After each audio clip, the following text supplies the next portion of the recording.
Everyone, welcome to my YouTube channel. आज इस accountancy class में क्लास 12 का जो हम टॉपिक डिस्कस कर रहे हैं वो है रिवैल्यूएशन। बिजनेस में नया पार्टनर आता है, उसके आने के बाद जितने भी अकाउंट्स कंपनी के बने होते हैं वो दोबारा रिवैल्यूएट कराने पड़ते हैं। जैसे पार्टनर आएगा, कैपिटल लेके आएगा और गुडविल लेके आएगा तो उसकी कैपिटल पे इफेक्ट पड़ जाएगा। दो पार्टनर की जो कैपिटल थी वो तीसरे पार्टनर के आने के बाद वो बढ़ जाएगी। उसके आने से पहले पहले वो सारी बैलेंस शीट को रिवाइज कराएगा। रिवाइज कराने से असेट्स की वैल्यू में फ्लक्चुएशन होगा। इन सारे फ्लक्चुएशन को दिखाने के लिए वो जितने भी अकाउंट पहले बने होंगे दोबारा बनाने पड़ेंगे। दोबारा बनाने से कंपनी की एक्चुअल पोजीशन बदल जाएगी। तो वो कौन कौन से पॉइंट्स होते हैं जिनसे वो दोबारा बैलेंस शीट को तैयार कर जाता है, आइए देखते हैं इस वीडियो में। ये क्वेश्चन लिखा है मैंने, ये डीके गोयल का क्वेश्चन नंबर 60 है। X and Y profit sharing ratio इनका 5 और 3। Their balance sheet as 31 March 2018 was follows. ये बैलेंस शीट गिवन है। इस बैलेंस शीट को हम सबसे पहला काम है इसकी फीडिंग करेंगे। फीडिंग करने के लिए आप पहले पॉइंट्स पढ़ लीजिए और इन पे टिक लगा लीजिए किस किस पे इंफॉर्मेशन है। जैसे पहली इंफॉर्मेशन है प्रोविडेंट फंड पे, तो प्रोविडेंट फंड पे टिक लगा लीजिए कि इस पे एडजस्टमेंट है। डेटर्स पे टिक लगा लीजिए, डेटर्स पे पॉइंट है। स्टॉक पे पॉइंट है, स्टॉक पे टिक लग गया। क्रेडिटर पे पॉइंट है, क्रेडिटर पे टिक लग गया। फिक्स एसेट्स पे है तो फिक्स एसेट पे लग गया। यानी मैंने क्वेश्चन पढ़कर उन पे जिन जिन पे इंफॉर्मेशन है वहां मैंने टिक कर लिया है कि जब भी मैं ये पॉइंट पढ़ूंगा तो मुझे याद रहेगा इस पे कोई एडिशनल इंफॉर्मेशन लिखी है। पर पहले आपका काम है बैलेंस शीट की जितनी इंफॉर्मेशन है इसमें फीडिंग करना। देखिए कैसे करते हैं। सबसे पहले लिखा क्रेडिटर। क्रेडिटर की अमाउंट 15,000 है तो क्रेडिटर लिखे हैं लायबिलिटी साइड में, तो लायबिलिटी साइड में लिखेंगे सन्ड्री क्रेडिटर। इनकी अमाउंट है 15,000 रुपए, तो 15,000 लिख दिया मैंने इसमें। इसकी अमाउंट इनर कॉलम मैंने इससे लिखी है क्योंकि इस पे पॉइंट है। दूसरा लिखा प्रोविडेंट फंड। प्रोविडेंट फंड पे भी पॉइंट है, इससे प्रोविडेंट फंड भी प्रोविडेंट फंड।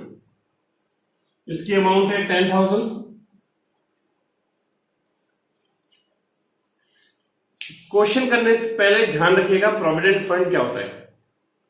अगर कंपनी के एम्प्लॉइज, नॉट ऑनर, कंपनी के एम्प्लॉइज अपनी सैलरी में से कुछ अमाउंट प्रोविडेंट फंड में डालते हैं ताकि जब वो रिटायर हुए तो उन्हें एक ज्यादा अमाउंट उन्हें रिसीव हो सके। तो ये पैसा ऑनर का नहीं है इसलिए डिस्ट्रीब्यूट नहीं होता है। क्लियर? देखिएगा इसके बाद लिखा है वर्कमैन कंपनसेशन फंड। क्योंकि ये प्रॉफिट है बढ़ जाएगा बाय वर्कमैन कंपनसेशन रिजर्व की अमाउंट है 5,800 और वो किस रेशो में बढ़ेगी 5 और 3 में। जैसे कि 5,800 इंटू 5/8, 5,800 इंटू 3/8, तो दोनों अमाउंट लिख देंगे इसमें। इसकी अमाउंट आएगी 3,625, दूसरा आएगी 21,750, 21,75। क्लियर हो गया? इसके बाद लिखा कैपिटल, तो कैपिटल भी कैपिटल अकाउंट में आएगी। किस नाम से आएगी? By balance brought down. इसकी अमाउंट है 70,000 और इसकी अमाउंट है 31,000। मैंने ये सारी फीडिंग लिख ली है बिना इन्हीं इंफॉर्मेशन को पढ़े। देखिए क्रेडिटर लायबिलिटीज में, प्रोविडेंट फंड लायबिलिटीज में, वर्कमैन कंपनसेशन फंड बांट दिया मैंने और बैलेंस में लिख दिया। अब एसेट साइड की वैल्यू होगी तो एसेट साइड की फीडिंग करेंगे। कैश पे हमेशा पॉइंट होता है, तो देखिए कैश इन हैंड, इसकी अमाउंट है 5,000। इसे हमेशा इनर कॉलम में लिखिएगा अगर एडमिशन का क्वेश्चन है तो। उसके बाद लिखा है डेटर्स, इस पे पॉइंट है सन्ड्री डेटर्स की अमाउंट है 20,000 जिन पे पॉइंट होता है उनको उनकी वैल्यू इनर कॉलम में लिखते हैं। स्टॉक ट्रिपल पॉइंट है, स्टॉक की वैल्यू भी इनर कॉलम में लिखेगा 25,000। इसके बाद लिखा है फिक्स एसेट्स, फिक्स एसेट पे पॉइंट है, इसकी अमाउंट है 70,000। और लास्ट में लिखा है पीएल अकाउंट, ये डिस्ट्रीब्यूट होता है टू पीएल अकाउंट। इधर ही की इंफॉर्मेशन उधर डिस्ट्रीब्यूट होती है, तो इधर वाली इंफॉर्मेशन इधर डिस्ट्रीब्यूट होगी। 24 में है, अगर आप इसे डिस्ट्रीब्यूट करेंगे 8, 3 और 15 और 900, और कोई इंफॉर्मेशन नहीं है। मैंने जितनी इंफॉर्मेशन थी फीडिंग कर दी।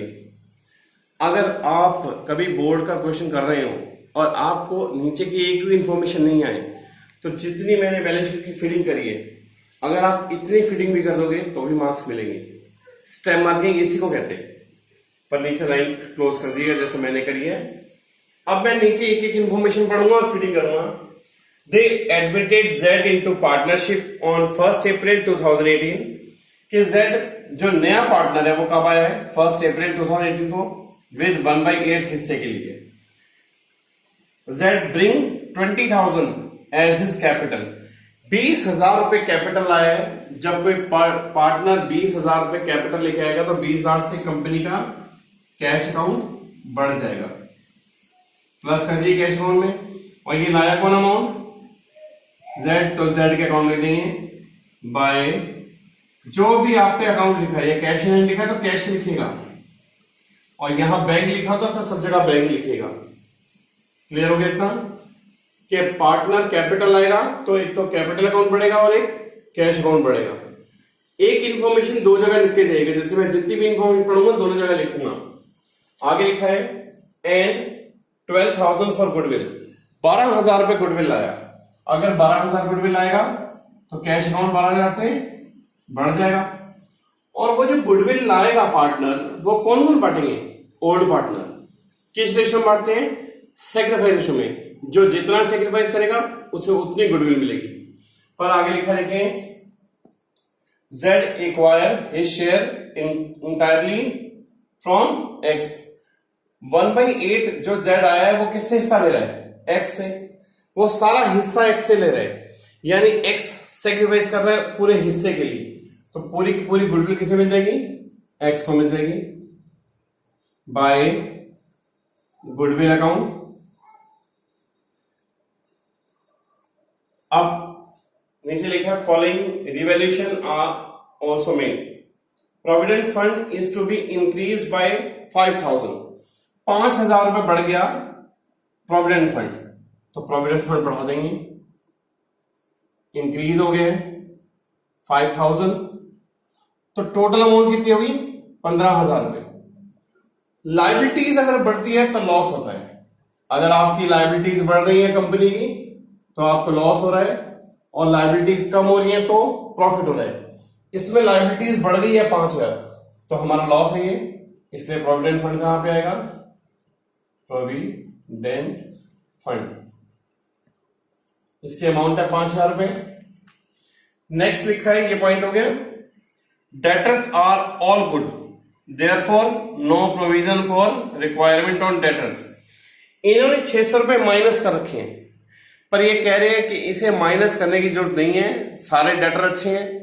तो जो माइनस करने ही नहीं है तो वैल्यू कहां आ जाएगी? सारी आउटर कॉलम में आ जाएगी 20,000। तो ये जो 600 रुपए माइनस कर रखे थे, अब माइनस ही करने हैं, तो डेटर लिखे थे बाहर 19,400 के, अब बाहर आ गए 20,000 के, यानी 600 रुपए के डेटर बढ़ गए। तो हमें क्या हो गया? प्रॉफिट बाय डेटर्स लिख दीजिए या प्रोविजन लिख दीजिए, एक ही बात है। अमाउंट है 600। इसके बाद लिखा है, ये भी पॉइंट हो गया। इसके बाद लिखा है stock include 3,000 for absolute item. Absolute item होता है जो स्टॉक खराब हो जाए, यानी खराब हो गया तो हमें हटाना है कंपनी से, तो माइनस लिख सकते हैं डेप्रिसिएशन। 3,000 रुपए का डेप्रिसिएशन लग गया। तो बचा स्टॉक कितने का? 22,000 का। अगर 3,000 रुपए का स्टॉक कम हो गया है तो हमें लॉस हो गया। टू स्टॉक 3,000 रुपए का। अगर लॉस होगा, असेट्स कम हो गई है तो लॉस ही हो रहा है आपको, ये भी पॉइंट हो गया। Creditor are to be paid 1,000 more, creditor को ज्यादा देना पड़ रहा है तो क्रेडिटर इंक्रीज हो जाएंगे, इंक्रीज 1,000, तो टोटल कितना हो गया? 16,000। 1,000 से लायबिलिटीज बढ़ गई है, लॉस हो गया हमें। To creditor 1,000। ध्यान रखिएगा, अगर लायबिलिटीज बढ़ रही है किसी रीजन से तो हमें लॉस हो रहा है, और लायबिलिटीज कम हो रही है तो प्रॉफिट हो रहा है। लास्ट पॉइंट देखें, fix assets are to be revalued 70,000। यहां लिखी थी 80,000 की, और आज की डेट में इनकी वैल्यू हो गई 70,000, तो इन पे कितना डेप्रिसिएशन लग गया? 10,000 डेप्रिसिएशन लग गया। 10,000 का डेप्रिसिएशन लगते ही मशीन की वैल्यू कम हो गई होगी असेट्स की, तो ये हमारा लॉस है। Fixed assets 10,000। अगर देखा जाए तो पूरा क्वेश्चन कंप्लीट हो गया। लास्ट में लिखा है प्रिपेयर रिवैल्यूएशन पार्टनर्स कैपिटल और बैलेंस शीट, और वो मैंने बना दी है। सारा क्वेश्चन को करने के बाद आप कैलकुलेशन कैसे करेंगे? इसका टोटल करेंगे, इसका टोटल आएगा 10,000, 15,000, 19,000 रुपए। 19,000 का टोटल आया, इधर भी 19,000 लिख देंगे। इस 19,000 में 600 रुपए माइनस करेंगे तो बचेगा 18,400 रुपए। ये लॉस किस किस के वजह से हुआ है? By X capital by Y's capital, दोनों कैपिटल लिख दी मैंने, और दोनों ये डिस्ट्रीब्यूट कर लेंगे इस रेशो में 5/8 और 3/8 में, तो इसकी अमाउंट आएगी 11,500 और आएगी 6,900। ये आपको पता लगेगा किस आया? मैं लिख दे रहा हूं छोटा छोटा रेशो, 5/8 और 3/8। अब ये किस अकाउंट में आ जाएंगे? बिल्कुल क्रॉस करके टू रीवैल्यूएशन के नाम से आ जाएंगे। अमाउंट आएगी 11,500 और आ जाएगा 6,900, इसमें कुछ नहीं आएगा। अब इस अकाउंट का टोटल करेंगे, देखिए कैसे होते हैं।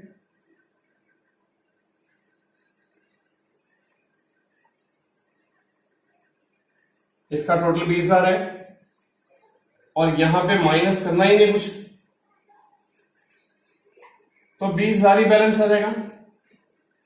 To balance brought down. अब आप टोटल करेंगे इसका, तो इसका टोटल आएगा 75,133, 33,125 रुपए।